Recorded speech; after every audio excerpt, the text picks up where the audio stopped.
So this video is about this book. So I got into microbiotic diet when I was diagnosed with fibroids. If you don't know about what a microbiotic diet is, very different from the diet that we're used to eating. And well, I've never heard of it. Like, I have a nutrition certification and I've never heard about the microbiotic diet. Like, you just hear about other diets, but microbiotic, I've never heard of it. So basically, a microbiotic diet is very, very healthy. So it will have brown rice, miso soup, vegetables, sea vegetables. And it does take out sugar, it takes out dairy. Most of the time, you cannot eat animal foods, like refried foods, flour. So like a lot of stuff that we're used to eating, like in an American diet. These are just my notes on the book. I'm just giving you a review if you're interested in buying this book. Fibroids are tumors that they also, even though they're not the dangerous tumors, but they are tumors that they also grow similar to the other tumors. In my case, I had fibroids that were not bad tumors, but they grew fast. So, but there are girls out there that they can have tumors, the tumors just don't grow. So it depends, it has to do with hormones. But that's the only reason I got this book, because cancer, from my research, was very similar to fibroids, like in the sense that you know, that tumors are involved with it. All right, so I have like a lot of notes here. It says this cheese is mucus forming, so it causes ovarian cancer. The bad diet, such as dairy, animals, sugar, refined flour, causes ovarian and breast cancer.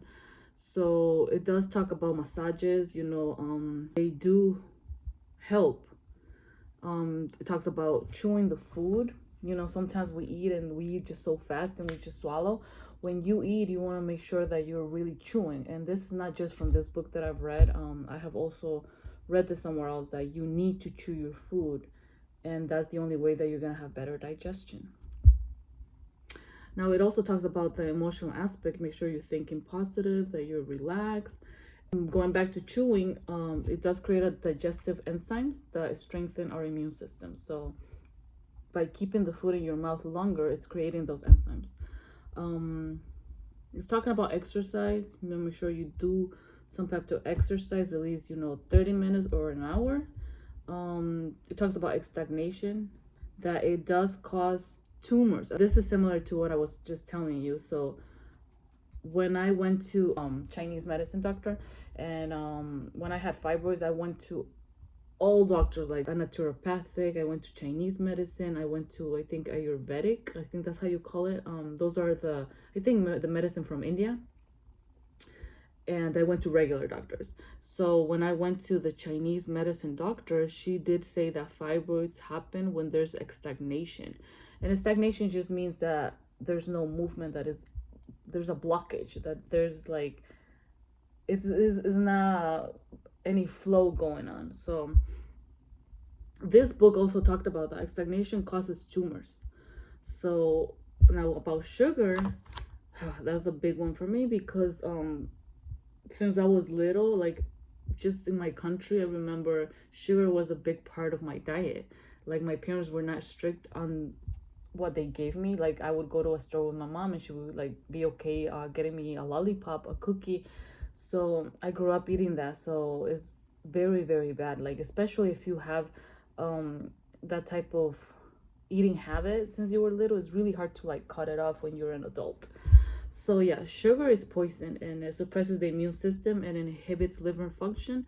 It causes obesity and also depletes minerals and the coenzymes for metabolization. Sugar also burns our nutrients and causes acidity.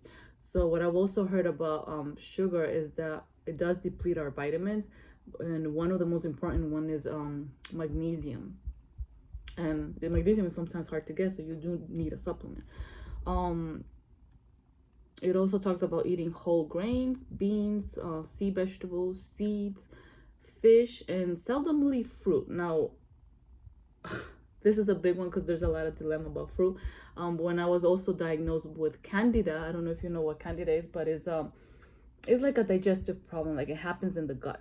Now, why did I get candida? Is because I was eating a lot of sugar and like chocolate, cookies, whatever. So everything is connected. Like, one thing I can tell you, and this is my first nutrition video because I am obsessed with nutrition, and I love nutrition. So I will be having more videos like this. And I also like reading books. Like, I can read a book like this in a week. And I haven't been doing that lately though. My life has changed a little bit. But whenever I do get sick, I read a lot. I read a lot, and I try to just get more information, because just by reading, you just become so knowledgeable.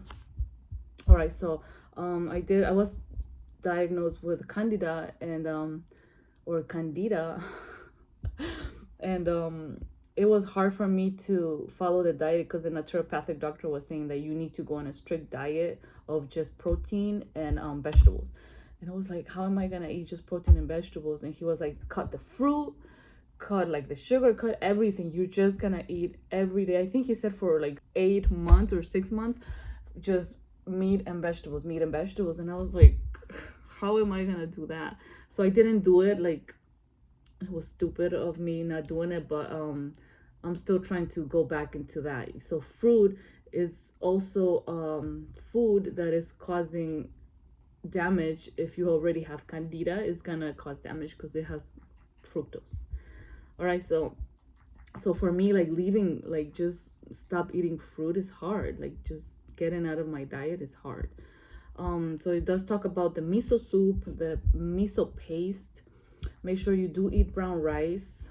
It's also saying kombu, I don't know what that is, wakame, and dry shiitake mushroom. Now remember, mushrooms are not vegetables, so mushrooms are extremely healthy. They're like their own family. They're not vegetables, they're not grains, they are their own family, and mushrooms are extremely healthy. All right, so yeah, so basically no meat, no sugar, no dairy, no eggs, no tropical fruit, no raw fruit. Now this one also reminds me of my Chinese medicine doctor. When I was seeing her, she did say, like, do not eat like stuff that are raw. Like, besides telling me that I had a stagnation in my belly, that's why I developed fibroids, she did mention that it's better for us to eat foods that are cooked and avoid raw. Like, and that's another dilemma. Like, there will be nutritionists that will tell you, no, like, you need to eat raw. Like, I've heard that when you eat raw, it's healthier because, you know, everything is intact. You're like taking all the vitamins, and, you know, that's what happens when you're juicing. When you do like a smoothie, everything is like raw. But everything that you cook, you lose, like, you know, the nutrients. So I don't know, like, with nutrition, like, let me tell you something. I've been studying nutrition for like 20 years, and nutrition can be very confusing. Like, do what makes more sense to you, but when you hear something a lot, be aware of that. Like, pay attention to that, because I remember, like, when I heard that peanuts were bad, and I love peanuts, and I was like, okay, you know, I'm just gonna let that go. Then later I would hear it again, or I would read another book. I think I read it on the China study book, that they did like an experiment, I think, on rats. And remember, we're very similar to those animals, so when they do experiments on them, it's like doing it on a human. So that's why they do it on rats. So they did that on rats, and then they found out that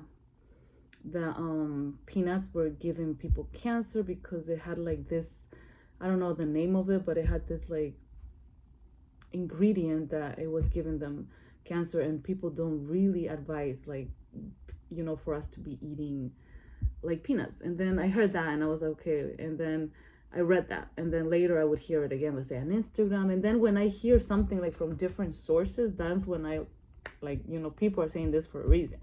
So yeah, so so that's that. It's also saying here to avoid artificial sweeteners. Now, we all hear that sugar is terrible, but then, like, what about Like nowadays we are replacing that with aspartame. We're also replacing it with xylitol, with stevia, with these other sweeteners that, people are saying, okay, just because it's not sugar, I can consume a lot of it. But you also need to be careful with that, because even though it's not sugar, it's still not as natural. So yeah, be aware. And also, like, coffee, like people say, I'm not a coffee drinker. I feel like I'm very hyper naturally. When I drink coffee, I go crazy, so I cannot drink coffee unless I'm like really really tired and I'm like, I need coffee, but I never drink coffee. So yeah, so this book will talk about how to avoid um eating this type of foods. Kushi is somebody from this book. The last time I read this book was probably a year ago, but I'm just reading you the notes that I took and what I think about the book. So avoid all coffee, alcohol, canned. Now also this is a big one. Foods in the metal, in the can, they're not good either. Be careful. And it's saying avoid raw vegetables. Like that's something I don't really agree. All right, so it's also talking about no nightshade vegetables. Like, don't eat tomatoes, eggplants, potatoes, bell pepper, spinach, due to their high potassium and oxalic acid. Now, I have heard this, especially with spinach. You need to be careful. But spinach also has good ingredients. So I don't know, just have an open mind. Like, just be aware that not all the foods are gonna be great for you, especially if you have, I don't know, an illness or you're going through something. And just be aware. There's a book that I also have that it says like foods that heal, and then it says foods that harm. I will definitely make a review on that book. I love that book. All right, so no fish, no oil for 6 months.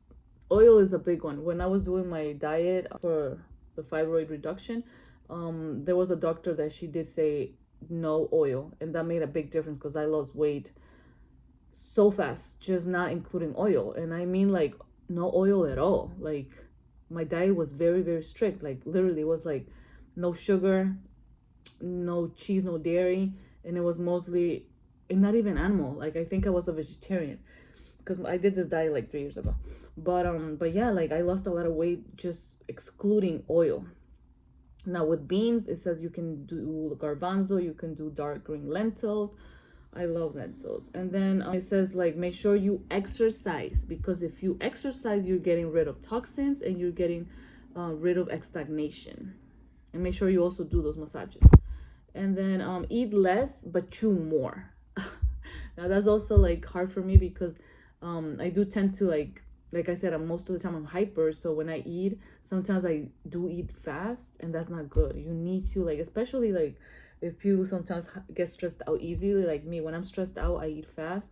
And when I'm in a hurry, when I have to go to work, I'm like eating fast. Make sure that when you eat, you're not mad and you don't have like emotional, how do I say this? Like, when you're mad or you just had a fight with somebody, like, I don't think I can eat. Like, sometimes I try to avoid eating because then I feel bad. So make sure that you do not eat when you're not emotionally good. Veggies that you can eat are kale, broccoli, cabbage, watercress, carrots, radish, cauliflower, and onion.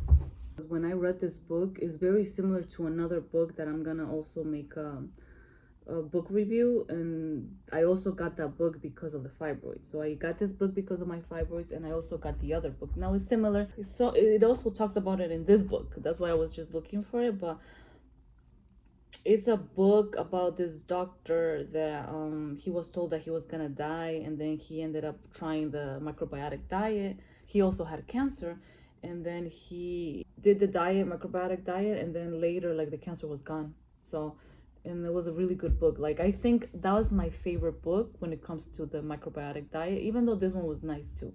But the reason I tell you don't think that this is gonna be an easy to follow diet is because I find it really hard. Like, once I did the surgery, like, and I got all the fibroids out, I wish I could have kept the diet that I was on, but I didn't. Like, it was really hard for me because it's not easy. Like, it's not really easy, especially in the world that we live. Like, in the commercials you'll see fast food, you go to a store, like a grocery store, and you see like food there that is not good for us.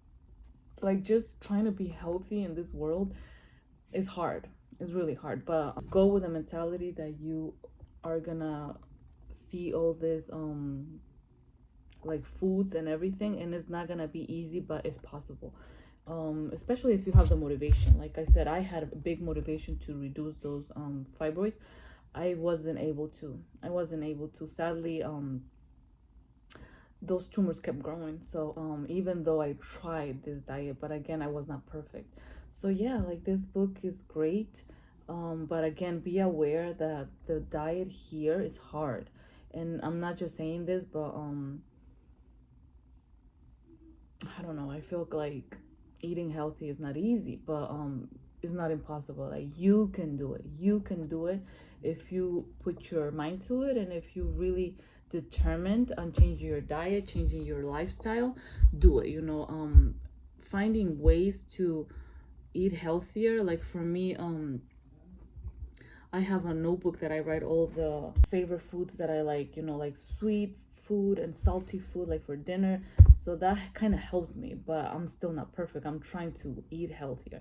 Now, when it comes to exercise too, like, for me, it's kind of easy to work out because I'm a group fitness instructor, and I teach dance, I teach fitness. So for me, it's like, oh, just going to work, like I'm working out.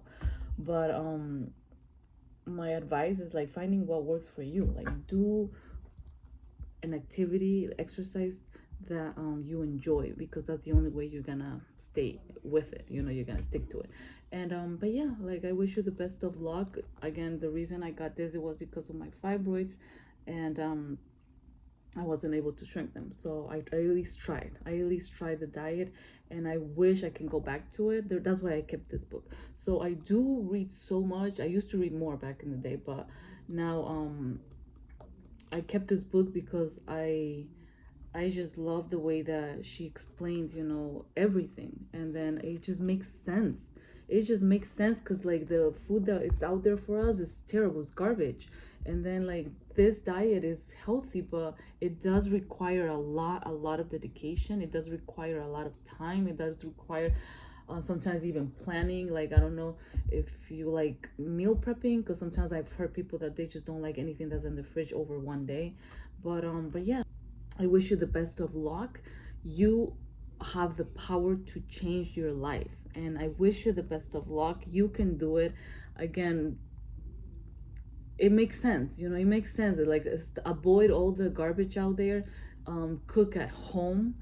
Just do what you can to live a healthier lifestyle. And that's all I can say. Also, like, don't think that just exercise and food is everything. Think about also your spiritual health. It has been proven that people that are spiritual and people that believe in God, it doesn't have to be my God. It can be any God, anything that is, superior being out there that helps you believe and feel safe. That's good enough. Anything that will help you have a healthy emotional life besides exercise and eating healthy. All right, so this is the book, and I'll see you on my next book review.